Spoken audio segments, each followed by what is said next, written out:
Welcome back. Today we're going to be working from the closed guard, which is a very fundamental and strategic position that we can use in Jiu Jitsu.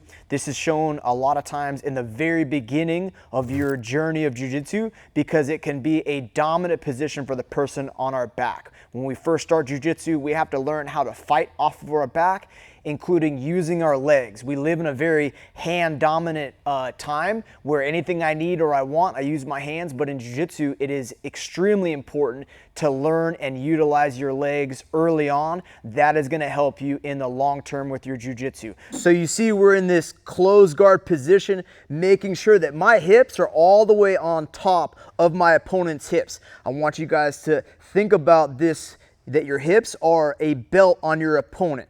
What that does is that gives me plenty of control with my legs and my own hips. If we turn 90 degrees, what I want you guys to look at is when my hips are really close, watch the space between my knees and my ankles. I have plenty behind Ian, so that way there's not much tension on my ankles back here. I have my knees rolled in, but I'm not squeezing at 100%. I want just enough control that you can see I can use my hips and legs, extending out, lifting my hips up to push them away.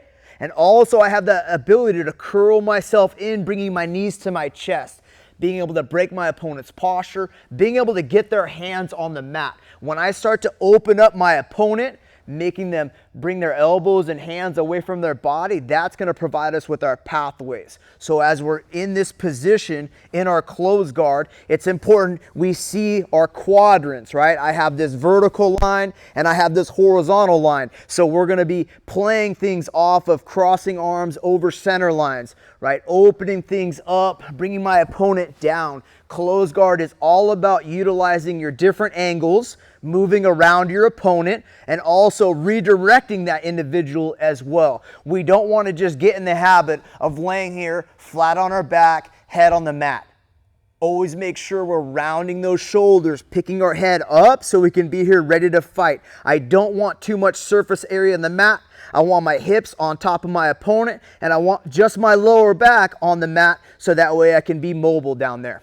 So one of our first submissions that we are going to attack with from that closed guard is going to be the arm bar from the guard.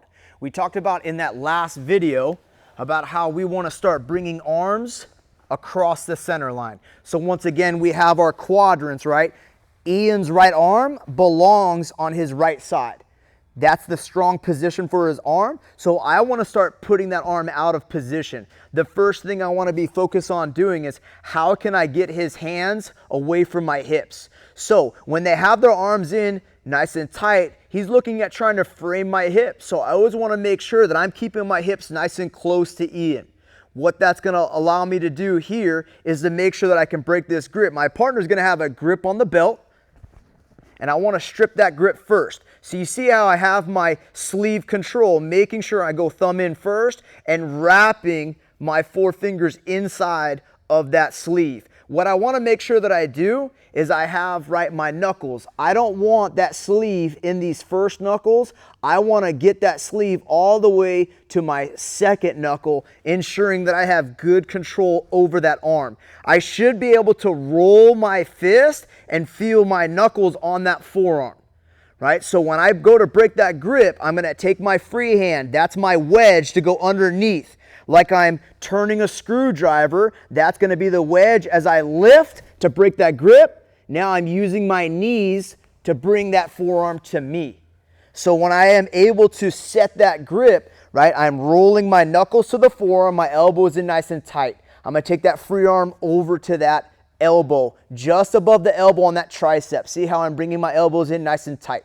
Now, in order for me to move this arm across the center line, I'm not going to use my arms. I'm going to use my entire body. The way that I do that is I'm going to open my guard. I'm sliding that leg up nice and tight to Ian's arm. So I have a foot on the hip and my knee has inward pressure on his shoulder. Watch how I'm moving my torso. I'm not moving my hips, but it's the fact that I have Ian's elbow connected to my torso. I have my two-on-one control, and when I pivot my upper body, that's what's bringing his arm to the side. While I'm doing that, my leg that is back here needs to be coming up, right, to his head. That is our chopping motion. helping me break his posture. So when you do that together, you see how my knee stays nice and tight, and I'm bringing that heel all the way up to the head. At this point right here, if you feel like your flexibility is limiting you, we take the hand on the head. That can help frame it away from me. And all I want to do is pass this knee close around the head. We don't need a over-exaggerated swing unless we're stuck and we need some extra momentum. But if you're not stuck, you frame the head, pass the knee around the head right here to our armbar position. Now to finish, I want to make sure that I am pinching my knees really tight. I am bringing my heels down. I don't like to cross my legs here because that can tend to have my knees flare. So my knees are pinched so I can pick up those hips, right, which is my fulcrum on that elbow. Keeping his hand nice and tight to my chest, pinch the knees, clamp the heels, bridging up to help us finish. So again, from this position, a little bit faster, I'm establishing my grip, wrapping to that second knuckle, bringing my hand underneath. That's my wedge to help me break the grip and break his posture all the way down. Foot on the hip, we're gonna pivot and chop, bringing the leg up. If you need to, frame, right, pass the leg over.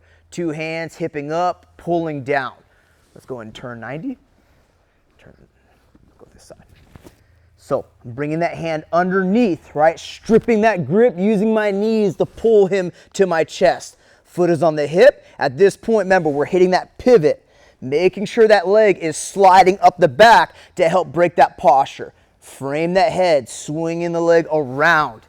Notice I'm pinching my knees. From here, we're gonna hip up, keeping that arm nice and tight on that chest.